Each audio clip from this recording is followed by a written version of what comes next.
It's a new quarter, and you know what that means. It's time to go over what's in my wallet for the second quarter of 2024. And this is a very special one because as I recently got married, my wife and I have now combined our credit card portfolios together. For myself, I have 16 credit cards, and my wife has 7 of her own credit cards, bringing our combined credit card total to 23. And we certainly could have started a Play or 2 setup well before we got married, but we decided to keep our finances completely separate until then.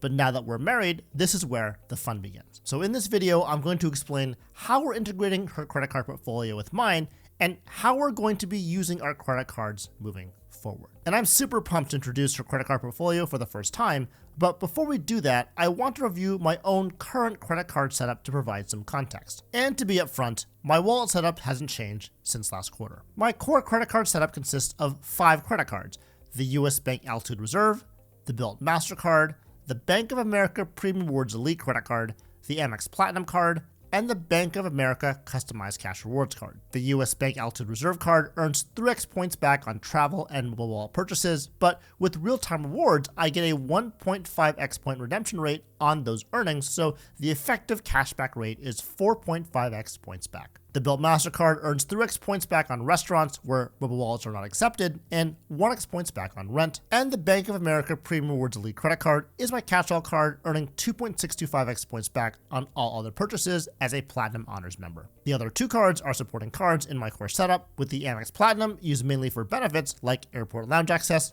but it's also used for 5x MR points back on flights and FHR bookings. And the Bank of America Customized Cash Rewards Card earns 5.25% cash back on online shopping on up to $2,500 per quarter due to the 75% Platinum Honors boost as well. I do want to point out though that I plan on applying for my first new credit card of 2024 very soon, so definitely keep an eye out for that Watch Me Apply video. If you have any guesses, drop those down in the comments below.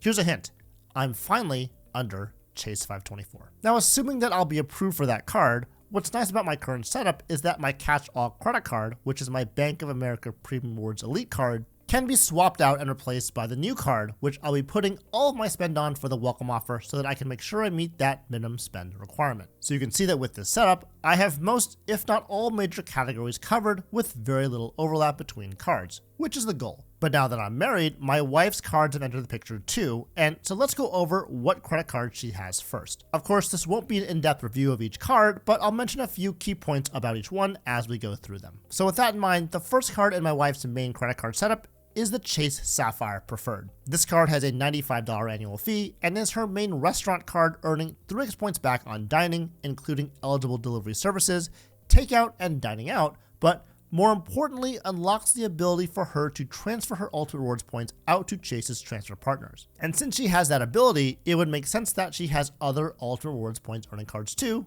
and she certainly does, with the next card in her setup being the Chase Freedom Flex. This card has no annual fee and earns 5x points back on rotating categories on up to $1,500 per quarter, with the quarter 2 categories being purchases on Amazon.com, dining, and select hotel bookings. And for this card, the dining multiplier is particularly nice because it stacks with the original multiplier of 3x, and so she can earn up to 7x points back on restaurants using this card during this quarter instead of the Chase Sapphire Preferred. Now, she originally got the Chase Freedom Flex card last year during the welcome offer promotion of also getting 5x points back on grocery purchases for up to 12 months. So this used to be her main grocery card until that promotion expired. But since then, this card is mainly used when rotating categories align with her spend, and she has a different card for groceries, which we'll go over in a moment. And so with the Chase Sapphire Preferred and Chase Freedom Flex, I bet you can guess what her next card is going to be, and that's of course going to be the Chase Freedom Unlimited card. This card also has no annual fee and acts as her catch-all credit card, earning 1.5x points back on all other purchases. So yes, she has the classic Chase trifecta, and as a great beginner setup with a lot of value and a very low annual fee of $95,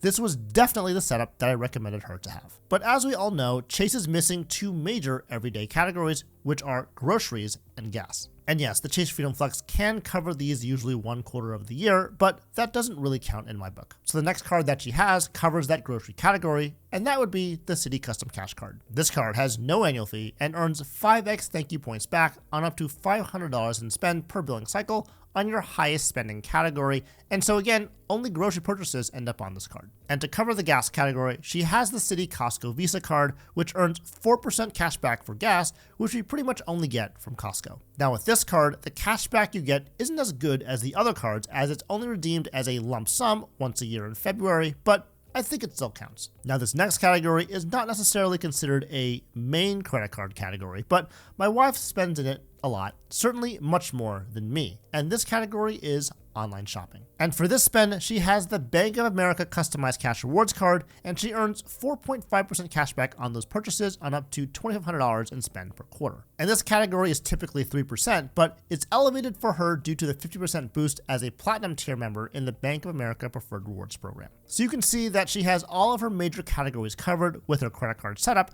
and only the Chase Sapphire Preferred has an annual fee of $95, which is pretty nice. The final card in her setup is the Barclays Banana Republic Mastercard, which earns 5x points back on Gap, Banana Republic, Old Navy, and Athleta purchases, and 1x points back on everything else. Now, I'm not really a big fan of store credit cards, and to be honest, I can't remember the last time I, or my wife for that matter, shopped at one of those brands. So I'm not sure if this card is really that necessary, but since it has no annual fee, we're not in any rush to cancel it. But I will say that this may be one of those cards that gets canceled first if we decide to simplify our combined credit card portfolio in the future. Okay, so those are the 7 cards that my wife has. And if you compare her portfolio to mine, you can see that each one complements each other. What I mean by that is, except for the Bank of America Customized Cash Rewards card, I don't have any cards that she has, and she doesn't have any cards that I have. But I will say that the Customized Cash Rewards cards is one of those cards where it's helpful to have more than one, as they can be powerful additions to any credit card setup as a 5.25% cashback credit card with no annual fee, of course, assuming you're in the Platinum Honors tier with Bank of America. And this was actually done by design as we built our own individual credit card setups over the past few years. As I'm a credit card enthusiast, I was pretty aggressive with applying for credit cards over the past couple of years, not only to get welcome offers, but also to build and upgrade my credit card setup into what it is today. Now, on the other hand, my wife is not as into credit cards as I am, but she's willing to follow my lead when it comes to what credit cards to get next. When we first started this journey together, my wife started with 3 credit cards: the Chase Sapphire Preferred, the Bank of America Customized Cash Rewards card, and the Barclays Banana Republic card. So I recommended that she complete the Chase trifecta and get the Citi Custom Cash so she could become familiar with using the right card in the right situation to maximize her points back, and she's been working on that for the past several years. And since I don't have any of the cards that she has, and she has none of the cards that I have, this opens the door for additional points from referral bonuses. She can refer me for Chase cards, and I can refer her for American Express cards, so we can get those referral bonuses in addition to the welcome offers that would also come on these new cards. And we certainly could have done this earlier, but we decided to wait until we combined finances to start this process. And if we ever wanted to get Capital One cards like the Capital One Venture X, she would be the one to apply for it between the two of us, since she would have a much better chance of getting approved for it than I would. Capital One has one of those hard to predict approval systems, and you never know what you're going to get when you hit that submit button on their applications. But I'm pretty sure that we can all agree that the likelihood of getting approved for a Capital One card is greater if you're at an earlier part or earlier stage of your credit card journey, and my wife is certainly closer to that than I am. Her last credit card was over a year ago, and I think she's sitting at about 2 hard pulls right now, which are both over a year old. The Venture X is a card I've always thought about getting, at least a tryout for the first year, but I never pulled the trigger on it because I don't think I'm their target customer. Of course, we can't forget about the Capital One Saver One, which may also be a nice addition to her other no annual fee credit cards. And so I think it's highly likely that the next card that she'd apply for would be a Capital One card, just because between my credit report and hers is the one that has the higher chance of a successful approval. But going back to our combined credit card portfolio, we plan on using my cards moving forward as our main core credit card setup. A lot of our purchases are done using mobile wallets, so the US Bank Altitude Reserve will be the card we use for most of our spending. We'll also use that Bank of America Premium Rewards Elite credit card or a welcome offer card for that everything else category, but as she doesn't have a Bilt card, she'll be using her Chase Sapphire Preferred for dining purchases where mobile wallets aren't accepted, But in quarter 2, which is this quarter, that card is going to be the Chase Freedom Flex due to that elevated 7x dining category. And now that we have 2 customized cash rewards cards and a Citi custom cash card, we have 3 cards that can cover additional categories at the 5% level if needed. Of course, since we've combined finances, there's another unique benefit that I'm truly grateful for since it's been missing from my own personal credit card portfolio for so long. As you all know, I'm a big fan of the Chase Inc. business credit cards, not only for their powerful multipliers, especially on the Chase Inc. cash card,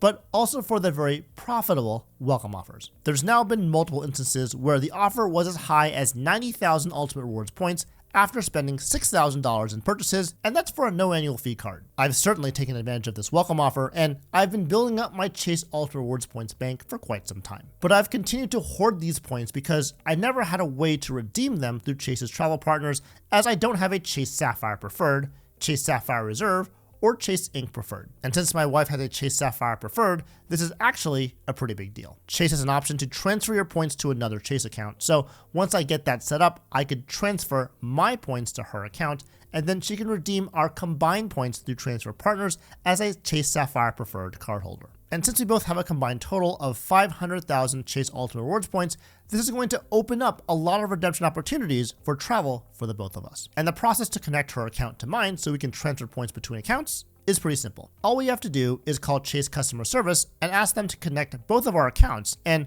once we do that, we can easily transfer points within our online accounts. Of course, it'd be nice if there was an option to set this up online, but as of right now, the only way to do this is by calling into Chase, but once that's done, it's an automatic process, which is pretty nice. And we have the classic Chase trifecta as well, so if we need to start earning more Chase points for whatever reason, this can serve as a backup setup to our main setup to start earning UR points on our everyday spending. As for future cards, we don't plan on opening any joint credit cards or anything like that, since it's much better to refer each other for the same card to get a referral bonus while capitalizing on welcome offers instead of sharing the same card. But there are going to be times when we definitely want to be authorized users on each other's cards because it just makes sense. For example, she's an authorized user on my American Express Morgan Stanley Platinum card because we have that version, and the typical $195 fee for the authorized user is waived on that card. And so she and I both get access to the Centurion Lounge network,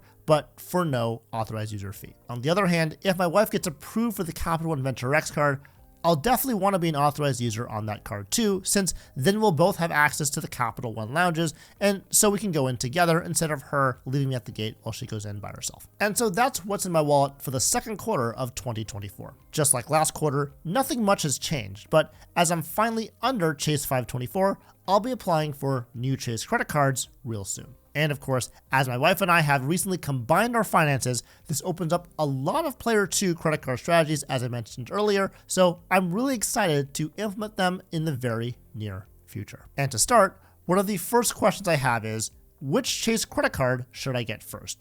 And to see what card that may be, check out this video next.